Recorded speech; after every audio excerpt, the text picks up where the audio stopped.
Jesus Disciples welcomes you. Jesus Disciples welcomes you. Hallelujah, glory be unto the Lord Jesus Christ. प्रभु जीशु को मधुर नाम रे आपण मानक समस्त को नमस्कार जनाए। आज मु बहुत खुशी अच्छी आउ थे आपण मानक डिसाइपल जीसस डिसाइपल जूम द्वारा आपण मानक सहित साक्षात करने निमंते सुंदर सुजोग मिलबारु मु प्रभु को धन्यवाद दिए।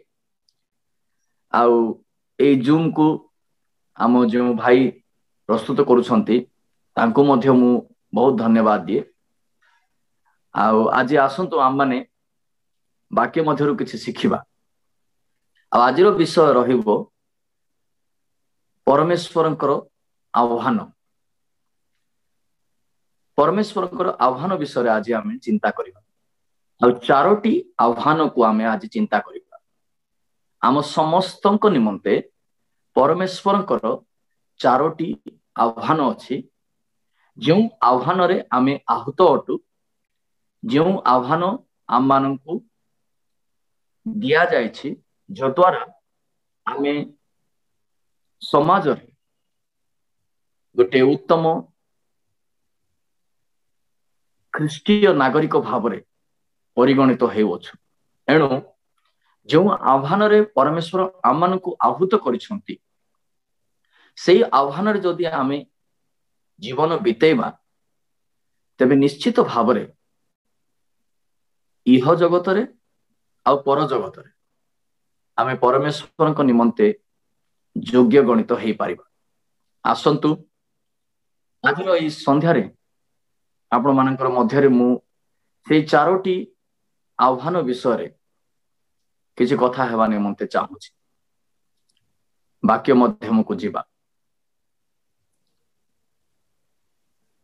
परिचय रे मु यह कहबा पई चाहूछि, आमे ख्रीष्टीय भाव रे प्रचारक हेई पारु, पालक हेई पारु, कि अबा विश्वासी भी हेई पारु, जे के भी आमे हो न काहे कि जदि प्रभुंकर आह्वान हम पाखरे नाही ताहले आम मानकर परिचय अधूरा अटे। एणु प्रभुंकर आह्वान को जानिबा बहुत आवश्यक अटे। अनेक ख्रीष्टीय माने अछंती जो माने सेमानकर आह्वान को जानी पारु नाहंती। किए सेमानंकु मनोनीत कला, किए सेमानंकु एई जगत रे आनिला, किए सेमानंकु गोटे परिचय दिया देले, ताहा से माने जानी पारु नाहंती। तेणु अनेक समय रे ख्रीस्टियन मानकर जीवन जापन द्वारा अनेक बाधार कारण भी होउछि। एणु जदि आमे अन्य मानक निमंते अबा ईश्वरंकर निमंते बाधार कारण न हो, तेबे आह्वान विषय जानिबा नितांत आवश्यक। एणु आसु आज आमे सेई चारोटी आह्वान को चिंता करिबा। प्रथम विषय बाइबल रो आमे देखिबा। प्रथम विषय फिलिपियंकर पत्र तार 3 अध्याय 14 पद। फिलिपियंकर पत्र तार 3 अध्याय 14 पद। सेतरे प्रकार लेखा अछि, गोटिए विषय मु करू अछि, पश्चात विषय सब दूर करी सम्मुखरे थिबा विषय गुड़ाक प्रति दृष्टि रखी ख्रीष्ट जीशुंक ठारे ईश्वरंकर स्वर्गीय आह्वानर पण पाइबा निमंते प्राणपण करी लक्ष्य स्थल को दौड़ू अछि। प्रथम आह्वान आम एटी देखिला, स्वर्गीय आह्वान। स्वर्गीय आह्वान अति निहाती आवश्यक अटे। स्वर्गीय आह्वान आम मानंकु जणई दिए जे आमे क्यों स्थानरू आसीअछु आउ आमे क्यों स्थान को जीवा। मनुष्य ए जगत को आसे से काहेकि आसी ताहा जानिबा नितांत आवश्यक। आमे गोटे उद्देश्यर सहित ए जगत को आसीछु आउ से उद्देश्य को जानिबा निमंते स्वर्गीय आह्वान को जानिबा अति आवश्यक अटे। पाउल कहती जे से निर्दिष्ट स्थान को लक्ष्य स्थल को दौड़ुछंती एथिपाई से दौड़ुछंती कारण से स्वर्गीय आह्वान को जानिछंती। जीशु ख्रीष्ट मध्य जेतेबेले जगत को आसीथिले से गोटे उद्देश्य आसीथिले आ सबुबेले से उद्देश्य से स्थिर रहुथिले केबे मध्य से तांकर उद्देश्य से पथभ्रष्ट होई नाहंती। सबुबेले जीशु ख्रीष्ट तांकर शिष्य माननकु आ लोक माननकु से कहूथिले जे पिता परमेश्वर मते गोटे उद्देश्यर सहित ए जगत को पठेइछंती आउ से उद्देश्य को पूरा करिबा निमंते मु आसी अछि। एणु जीशुंकर से वाक्य को आमे मध्य जानिबा आवश्यक। आपण आ मु आमने जो उद्देश्य रे ए जगत को आसीछु से उद्देश्य को जानी से उद्देश्य को लक्ष्य करी आमे जगत रे गतिमान होछु अर्थात आमे जगत रे दौड़ुछु आउ आमे गोटे लक्ष्य स्थान को लक्ष्य करी दौड़ुछु आउ से लक्ष्य स्थान को लक्ष्य करी दौड़ीबार आम मान को साहाय्य करे। आमे स्वर्गीय आह्वान को जेतेबेले जानी परिबा सेतेबेले आमे लक्ष्य स्थल को दौड़ीबा निमंते प्राणपण चेष्टा करिबा। आउ लक्ष्य स्थल को दौड़ीबा पई गोटे विषय निहाती आवश्यक। पाउल कहती पश्चात विषय को भूलिबा आवश्यक अटे। पश्चात विषय को जिते पर्यंत आमे भूलुनु आमे आग को दौड़ी पारिबा नहीं। आग को दौड़ीबा निमंते पश्चात विषय को भूलिबा नितांत आवश्यक। पाउल तांकर अनुभव से कहउछंती कारण जेतेबेले से प्रभुंकर नारे दौड़ीबा आरंभ करले ता पूर्वरु से अलगा रास्ता रे दौड़ुथिले अलगा कार्य से व्यस्त थिले किंतु जो समय से जीशु को पाइले आ जो समय से तांकर यात्रा को आरंभ कले से समय ठारू से पश्चात विषय सब भूली गले। प्रिय बंधु आमे पश्चात विषय अर्थात जो विषय गुड़ाक आम जीवन रे घटी कि घटी थिला ताहाकु जदि सब बेले आमे स्मरण करुथबा तेबे आमे आग को दौड़ी पारिबा नहीं। आम जीवन रे पूर्व काल रे अबा पश्चात समय रे अनेक विषय गुड़ाक घटी ताहा हमको दुख केवल दिए। जो विषय गुड़ाक आम जीवन रे घटी ताहा केबे हेले हमको सुख दिए नहीं कि खुशी दिए नहीं। अनेक विषय आम जीवन रे घटी सेटा आमे जब स्मरण करुथबा तो आमे दुख रे भांगी पड़ुथबा। तेणु पाउल कहती लक्ष्य स्थल को दौड़ीबा को हेले स्वर्गीय आह्वान को जानी स्वर्गीय आह्वान को पाई आमे पश्चात विषय को भूली आग को दौड़ीबा नितांत आवश्यक अटे। एणु प्रिय बंधु प्रथम विषय आमे स्वर्गीय आह्वान को पाई लक्ष्य स्थल को लक्ष्य करी आमे आमे यात्रा को आगे बढ़ेबा। एणु आसु आमे समस्त पुरातन विषय पश्चात विषय जहाँ सब घटी जाइछि से सब को आउ आमे चिंता करिबा नहीं बरम आग को जहाँ अछि ताहा को लक्ष्य करी आमे आग को दौड़ुथबा। द्वितीय विषय आमे देखिबा।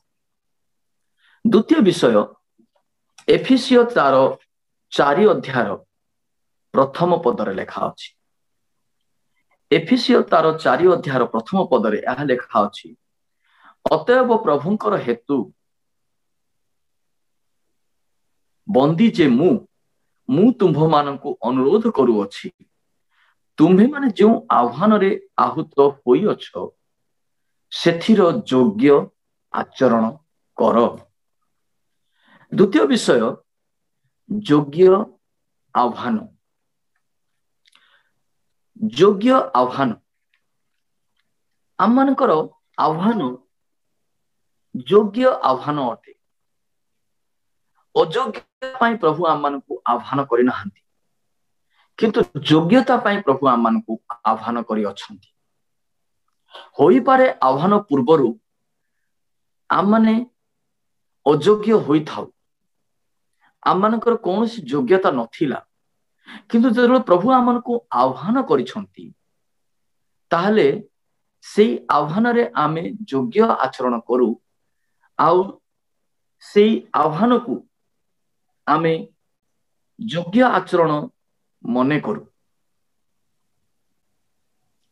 द्वितीय विषय आमे चिंता करूछु योग्य आह्वान। योग्य आह्वान आम मानकु बल दिए, शक्ति दिए, बुद्धि दिए, ज्ञान दिए, आउ की प्रकार भावरे ए जगत रे चलिबा को हेबो ताहा हमकु सिखाए। जदि आमे आचरण रे योग्य अनुभव करूछु ताहले आम मानकर चाली चलन, स्वभाव आ आम मानकर समस्त विषय आम माने परिवर्तन करि पारिबा।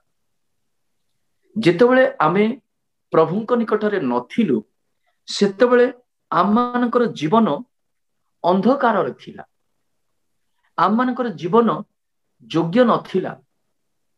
एथिपाई आमे ई वाक्य को ई पद को जानिबा निमंते आउ गोटे पद आपण मानक निमंते मु रखिबा पाई चाहूची, ताहा हेउची प्रथम पीतर तार 2 अध्यायर 9 पद। प्रथम पीतर तार 2 अध्यायर 9 पद रे लेखा अछि, से तुम्भ मानकु अंधकारु आपणा आश्चर्य आलोक मध्यकु आह्वान करि अछंती। प्रभु आंभ मानकु अंधकारु आश्चर्य आलोक को आह्वान करि अछंती, आ ताहा ही योग्य आचरण अटे। योग्य आचरण जदि आमे जानिबा पाई चाहूछु ताहले आमे जो अंधकारु आलुओ मध्य को आसी अछु ताहा हमकु जानिबा को पड़िबो। एणु आमे आउ अंधकारर संतान नहु, किंतु आमे आलुओर संतान अटु। आ जतबेले आमे आलुओर संतान अटु, एणु आसु आम्भे माने योग्य आह्वान को जानि पारिबा, आ योग्य आह्वान रे रही योग्य आचरण को अवलंबन करि पारिबा।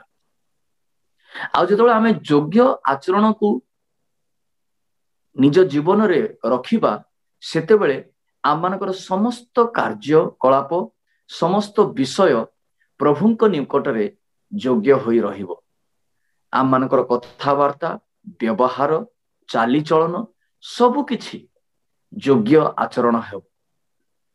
आउ जो माने आम मानकु चाहू नथिले, जो माने आम मानकु देखिबा पय चाहू नथिले, जो माने आम मानकु कथा हे माने मते चाहू नथिले, जो माने आंभ मानकु बुझिबा निमंते चाहू नथिले, जेतेबेले आमे ख्रीष्टंकर योग्य आचरण को अवलंबन करी योग्य आचरण सहित व्यवहार करिबा, सेतेबेले जो माने आम मानकु चाहू नथिले से माने आम मानकु चाहिबाटा आरंभ करिवे।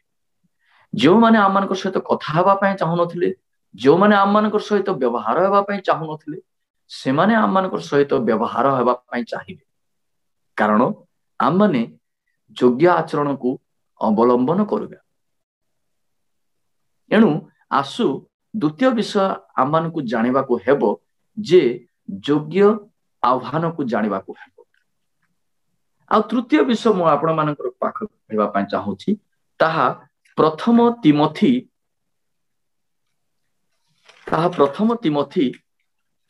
द्वितीय, क्षमा करिवे, द्वितीय तिमोथी तार 1 अध्यायर 9 पद। द्वितीय तिमोथी तार 1 अध्यायर 9 पद सेथिरे एई प्रकार भाव लेखा अछि।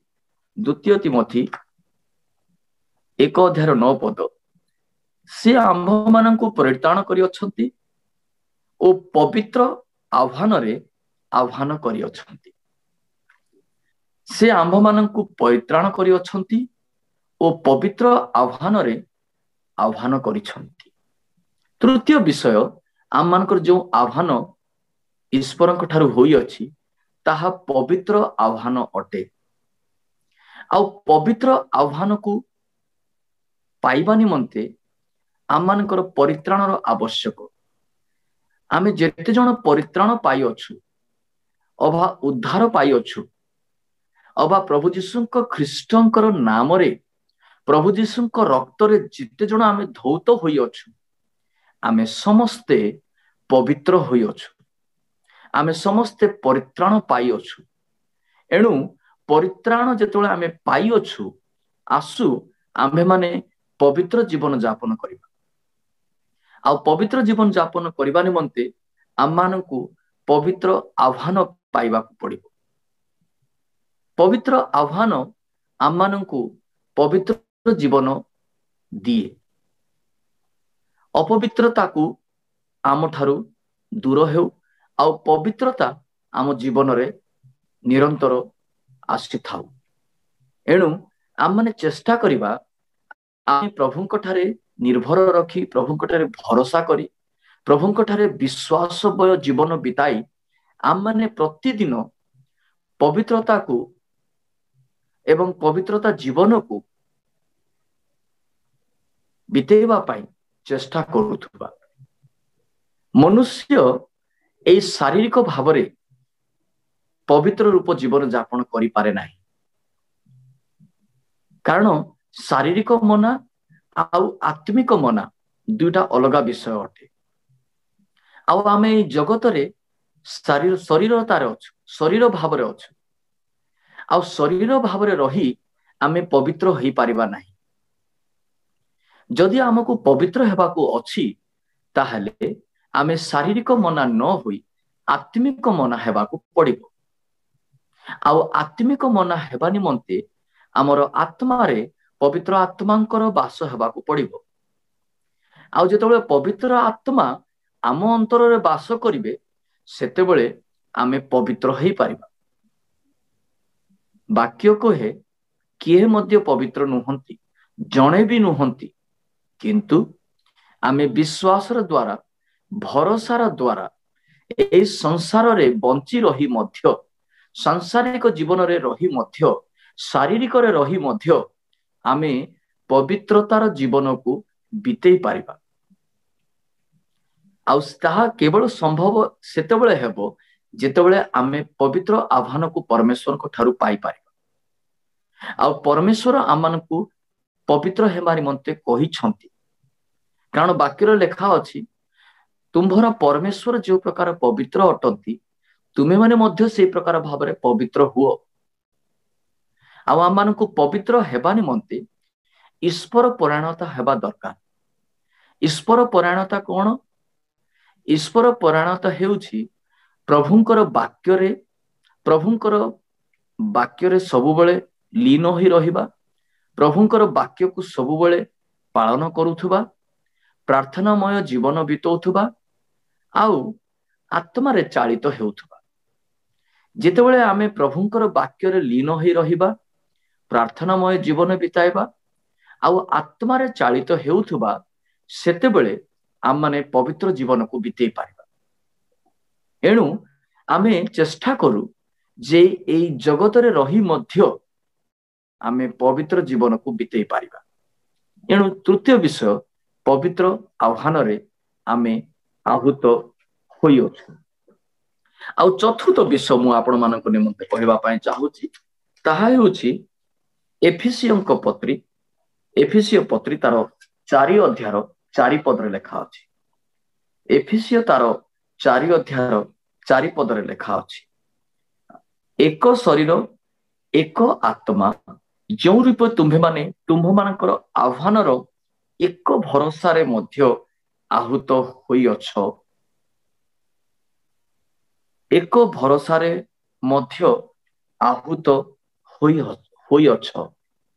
ଚତୁର୍ଥ ବିଷୟ ଭରସାର ଆହୁତ ଅବା ଭରସା ଯୁକ୍ତ ଆହୁତ।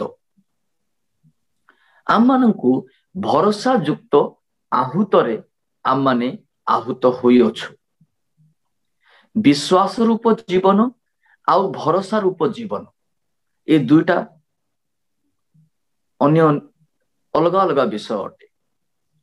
ବିଶ୍ୱାସ ରୂପ ଜୀବନ ଆମମାନେ ଯୀଶୁ ଖ୍ରୀଷ୍ଟଙ୍କୁ ଯେତେବେଳେ ଗ୍ରହଣ କରୁ, ଯୀଶୁ ଖ୍ରୀଷ୍ଟଙ୍କ ନାମ ଯେତେବେଳେ ଆମେ ନେଉ, ଯୀଶୁ ଖ୍ରୀଷ୍ଟ ଯେତେବେଳେ ଆମେ ବିଶ୍ୱାସ କରୁଛୁ, ସେତେବେଳେ ଆମମାନଙ୍କର ଜୀବନରେ ବିଶ୍ୱାସ ରୂପ ଜୀବନ ଆସେ। କିନ୍ତୁ ବିଶ୍ୱାସ ରୂପ ଜୀବନ ଆସିଲା ପରେ ସେଥିରେ ଯଥେଷ୍ଟ ନୁହଁ। ବିଶ୍ୱାସ ରୂପ ଜୀବନ ପାଇଲା ପରେ ଆମମାନଙ୍କର ଜୀବନ ଗତି ଯେଉଁ ଚାଲେ, ଆମମାନଙ୍କର ଜୀବନ ଯାତ୍ରା ଯାହା ଚାଲେ, ତାହା ବିଶ୍ୱାସର ସହିତ ଆଉ ଗୋଟିଏ ଷ୍ଟେପ ବଢିଯାଏ, ଆଉ ଗୋଟିଏ ପର୍ଯ୍ୟାୟରେ ଆମେ ଆସିଯାଉ। ତାହା ହେଉଛି ଭରସା ଯୁକ୍ତ ଜୀବନ। ଭରସା ଯୁକ୍ତ ଜୀବନ ଆମମାନଙ୍କୁ ପାଇବା ନିହାତି ଆବଶ୍ୟକ ଅଟେ। ଗୋଟେ ଛୋଟ ଉଦାହରଣ ମୁଁ ଦେଇ এই ଭରସା ଯୁକ୍ତ ଜୀବନ କି ପ୍ରକାର ହେବା କଥା ତାହା ମୁଁ ଆପଣମାନଙ୍କୁ ବୁଝେଇବା ପାଇଁ ଚାହେଁ। ଆମେ ସମସ୍ତେ ବିଶ୍ୱାସୀ ଅଟୁ। ମୁଁ ବିଶ୍ୱାସୀ ଅଟେ, ଆପଣମାନେ ବିଶ୍ୱାସୀ ଅଟନ୍ତି। ଆଉ ଯେଉଁମାନେ ପ୍ରଭୁଙ୍କୁ ଜାଣୁଛନ୍ତି, ଯେଉଁମାନେ ପ୍ରଭୁଙ୍କ ନାମରେ ଆହୁତ ହୋଇଛନ୍ତି, ସେ ସମସ୍ତେ ବିଶ୍ୱାସୀ ଅଟନ୍ତି। କିନ୍ତୁ ଭରସା ଯୁକ୍ତ ଜୀବନ ଗୋଟେ ଷ୍ଟେପ ଆଗରେ ଅଛି। ଯେମିତି ଉଦାହରଣ ସ୍ୱରୂପ ଆପଣମାନେ ସମସ୍ତେ ଦେଖିଥିବେ, ଜଣେ ବ୍ୟକ୍ତି ଦୁଇଟା ଖୁଣ୍ଟରେ ରସି ବାନ୍ଧି ସେ ରସିରେ ସେ ଚାଲେ, ଆଉ ସେ ରସି ଭୂମି ଠାରୁ ପାଖାପାଖି 10 ହାତ 12 ହାତ ଉଚ୍ଚରେ ରହେ। 10-12 ହାତ ଉଚ୍ଚରେ ଗୋଟେ ଖୁଣ୍ଟରେ ରସି ବାନ୍ଧି ଜଣେ ବ୍ୟକ୍ତି ବାଲାନ୍ସ ବନେଇ କରି ସେ ଚାଲିବା ଆରମ୍ଭ କଲା। ଆଉ ଲୋକମାନେ ଚତୁର୍ଦିଗରେ ଆସି ତାହା ଦେଖି ଖୁସି ହେଲେ, ତାଳି ବଜେଇଲେ, ଆଶ୍ଚର୍ଯ୍ୟ ମଧ୍ୟ ହେଲେ। ସେ ବ୍ୟକ୍ତି ସେ ରସିରେ ଚାଲିଲା ପରେ, ସେ ଦୌଡ଼ିରେ ଚାଲିଲା ପରେ ତଳକୁ ଓହ୍ଲେଇ କରି ସେ ଆହ୍ୱାନ କରୁଛି ଲୋକମାନଙ୍କୁ, ଯଦି ମୋ ଠାରେ ଭରସା କରୁଛ ତାହେଲେ ମୋ ଖାନ୍ଦ ଉପରେ ଆସିକରି ବସ, ଆଉ ମୁଁ ରସିରେ ଚାଲିବି। ସେତେବେଳେ ଯେତେ ଜଣ ଭିଡ଼ ଥିଲେ କିଏ ମଧ୍ୟ ଆସିକରି ତାଙ୍କ ଖାନ୍ଦ ଉପରେ ବସିଲା ନାହିଁ, କାରଣ ସମସ୍ତେ ଡରିଲେ ତାଙ୍କ ଖାନ୍ଦ ଉପରେ ବସିବା ପାଇଁ। କିନ୍ତୁ ଗୋଟିଏ 8 ବର୍ଷର ପିଲା ସେ ଭିଡ଼ ଭିତରେ ଥିଲା, ଆଉ ସେ ଦୌଡ଼ି ଆସି ସେ ବ୍ୟକ୍ତିର ଖାନ୍ଦ ଉପରେ ବସିଗଲା। ସମସ୍ତେ ଆଶ୍ଚର୍ଯ୍ୟ ହେଲେ, ସମସ୍ତେ ଏକ ଆରକୁ କଥା କହିଲେ, ଏ ପିଲାଟା କିଏ? ଇଏ କାହାର ପୁଅ? ଇଏ କାହିଁକି ଏମିତି ଆସିକରି ଖାନ୍ଦ ଉପରେ ବସିଗଲା? ଏ ପିଲାଟାକୁ ବୁଝାଅ, ଏ ପିଲାଟାକୁ ମନା କର, ଯଦି ପଡ଼ିଯିବ ଏ ପିଲାର ଦାୟିତ୍ୱ କିଏ ନେବ? ସମସ୍ତେ ଏକ ଆରକୁ କଥା ହେଲେ। କିନ୍ତୁ ସେ ପିଲାଟା ସେ ଲୋକଟାର ଖାନ୍ଦ ଉପରେ ବସି ପଡ଼ିଲା, ଆଉ ସେ ଲୋକଟି ସେଇ 10-12 ହାତ ଉଚ୍ଚରେ ଯେଉଁ ଦୌଡ଼ି ବନ୍ଧା ହେଇଥିଲା ଦୁଇ ଖୁଣ୍ଟିରେ, ସେ ଦୌଡ଼ିରେ ଚାଲିବାକୁ ଆରମ୍ଭ କଲା। ଆଉ ଲୋକମାନେ ଆଶ୍ଚର୍ଯ୍ୟ ହେଇକି ଦେଖୁଥିଲେ, ଆଉ ତାଳି ମଧ୍ୟ ବଜାଇଲେ। ଯେତେବେଳେ ସେ ରସିରେ ସେ ଲୋକଟା ଚାଲିବାଟା ଶେଷ କଲା, ଆଉ ସେ ପିଲାଟାକୁ ଖାନ୍ଦରୁ ଓହ୍ଲାଇ ଦେଲା, ତାପରେ ସମସ୍ତେ ଆସି ସେ ପିଲାଟାକୁ ପଚାରିଲେ, ତୋର କଣ ଡର ଲାଗୁନଥିଲା? ତୁ କଣ ଭୟ କରୁନଥିଲୁ? ଏମିତି କେମିତି ସେ ଖାନ୍ଦ ଉପରେ, ସେ ଲୋକର ଖାନ୍ଦ ଉପରେ କେମିତି ବସିଗଲୁ? ଆଉ କେମିତି ଏତେ ନିର୍ଭୟରେ ବସିଥିଲୁ? ସେତେବେଳେ ସେ ପିଲାଟା ଅଳ୍ପ ହସି ଦେଇକରି କହିଲା, ପ୍ରିୟ ଭାଇ ଭଉଣୀ ମାନେ, ବୋଧେ ତୁମେ ମାନେ ଜାଣୁନ, ଯାହା ଖାନ୍ଦରେ ମୁଁ ବସିଥିଲି ସେ ଆଉ କେହି ନୁହଁ, ସେ ମୋର ନିଜର ବାପା। ସେ ମତେ ଜନ୍ମ କରିଛନ୍ତି। ଆଉ ଏ ଭିଡ଼ରେ ଯେତେବେଳେ ମଧ୍ୟ ମୋ ବାପା ଡାକନ୍ତି, କିଏ ମଧ୍ୟ ଆସି ତାଙ୍କ ଖାନ୍ଦ ଉପରେ ବସନ୍ତି ନାହିଁ। କିନ୍ତୁ ମୁଁ ସେ ଭିଡ଼ରେ ଠିଆ ହୋଇଥାଏ। ଆଉ ଯେତେବେଳେ ମୋ ବାପା ଡାକନ୍ତି, ମୁଁ ସମସ୍ତଙ୍କୁ ଦେଖେ, କିନ୍ତୁ କାହାରି ସାହସ ହୁଏ ନାହିଁ ମୋ ବାପାଙ୍କର ଖାନ୍ଦରେ ଆସିକରି ବସିଯିବେ। ଆଉ ସେତେବେଳେ ସବୁ ଖେଳରେ ମୁଁ କେବଳ ଆସିକରି ବସେ। ଆଉ ମୋ ବାପାଙ୍କ ଉପରେ ମୋର ସମ୍ପୂର୍ଣ୍ଣ ଭରସା ଅଛି। ଯେତେବେଳେ ମୋର ବାପା ସେ ଦୌଡ଼ିରେ ଚାଲି ପାରନ୍ତି, ସେ ମତେ ମଧ୍ୟ ଖାନ୍ଦରେ ବସେଇ କରି ଚାଲି ପାରିବେ। ଆଉ ତାହା ହଉଛି ଭରସା। ପ୍ରିୟ ବନ୍ଧୁଗଣ, ଆମେ ମଧ୍ୟ ଏଇ ବାଳକ ସଦୃଶ୍ୟ ପରମେଶ୍ୱରଙ୍କ ଉପରେ ସମ୍ପୂର୍ଣ୍ଣ ଭରସା ରଖିବାକୁ ପଡିବ। ଆଉ ଯେତେବେଳେ ଆମେ ବିଶ୍ୱାସମୟ ଜୀବନ ବିତଉଛୁ, ଆଉ ଗୋଟିଏ ଷ୍ଟେପ ଆମେ ଭରସାମୟ ଜୀବନକୁ ମଧ୍ୟ ବିତେଇବାକୁ ପଡିବ। ଆଉ ଭରସା ଏଭଳି ଗୋଟେ ଜିନିଷ, ଆମର ଜୀବନର ଶେଷ ନିଶ୍ୱାସ ପର୍ଯ୍ୟନ୍ତ ଭରସା ଆମ ସହିତ ରହିବା ଦରକାର। ଭରସା ଆପଣ ଶେଷ ନିଶ୍ୱାସ ପର୍ଯ୍ୟନ୍ତ ରଖିବା ଦରକାର। ଆଉ ଆମେ ଯେତେବେଳେ ଶେଷ ନିଶ୍ୱାସ ନେଉଛୁ, ଯଦି ଆମେ ଜାଣିପାରୁଛୁ ଯେ ଆମେ ଶେଷ ନିଶ୍ୱାସ ନେଉଛୁ, ସେତେବେଳେ ଆମେ ଗୋଟିଏ ପ୍ରାର୍ଥନା କରିବା କଥା ମନେ ମନେ, ପ୍ରଭୁ ମୋର ଆତ୍ମାକୁ ମୁଁ ତୁମ ହସ୍ତରେ ସମର୍ପଣ କରୁଛି, ଆଉ ଏ ଇହ ଜଗତରୁ ପରିତ୍ୟାଗ କରୁଛି। ଯଦି ଆମେ ଏଇ ପ୍ରାର୍ଥନା କରି ପ୍ରଭୁଙ୍କ ହସ୍ତରେ ସମର୍ପଣ କରି ଜୀବନକୁ ଶେଷ କରିବା, ନିଶ୍ଚିତ ଭାବରେ ଆମେ ତାଙ୍କର କୋଳକୁ ଚାଲିଯିବା। ଆମେ ଏଇ ପ୍ରାର୍ଥନା ଯୀଶୁଙ୍କର ପ୍ରାର୍ଥନାରେ ମଧ୍ୟ ଦେଖିଥିଲୁ। ଯୀଶୁ ଯେତେବେଳେ କ୍ରୁଶରେ ଥିଲେ, ସପ୍ତମ ବାଣୀ ଥିଲା, ହେ ପିତ, ମୁଁ ଆପଣା ପ୍ରାଣକୁ ତୁମ୍ଭ ହସ୍ତରେ ସମର୍ପଣ କରୁଅଛି। ଆଉ ସ୍ତିଫାନଙ୍କ ମଧ୍ୟ ଯେତେବେଳେ ପଥର ଫୋପଡ଼ା ଯାଉଥିଲା, ସ୍ତିଫାନ ମଧ୍ୟ ଯେତେବେଳେ ମରିବାକୁ ଯାଉଥିଲେ, ସ୍ତିଫାନର ମରଣ ପୂର୍ବରୁ ସେ ମଧ୍ୟ ଏହି ପ୍ରକାର ପ୍ରାର୍ଥନା କଲେ, ହେ ପିତ, ହେ ପ୍ରଭୁ, ମୁଁ ଆପଣା ଆତ୍ମାକୁ ତୁମ ହସ୍ତରେ ସମର୍ପଣ କରୁଛି। ଏଇ ପ୍ରାର୍ଥନା କଣ ଥିଲା? ଏଇ ପ୍ରାର୍ଥନା ଭରସା ଯୁକ୍ତ ପ୍ରାର୍ଥନା ଥିଲା।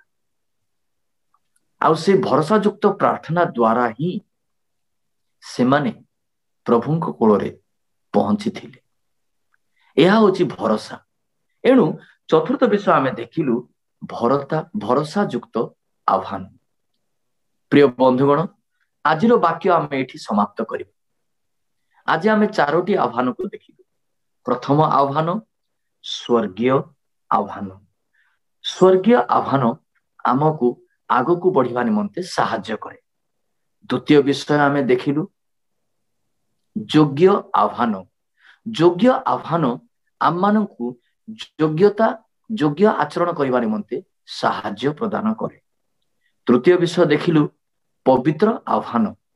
ପବିତ୍ର ଆହ୍ୱାନ ଆମମାନଙ୍କର ଜୀବନକୁ ପବିତ୍ର କରେ, ଏଇ ପାପ ଶରୀରକୁ ପବିତ୍ର ରୂପ ଦିଏ।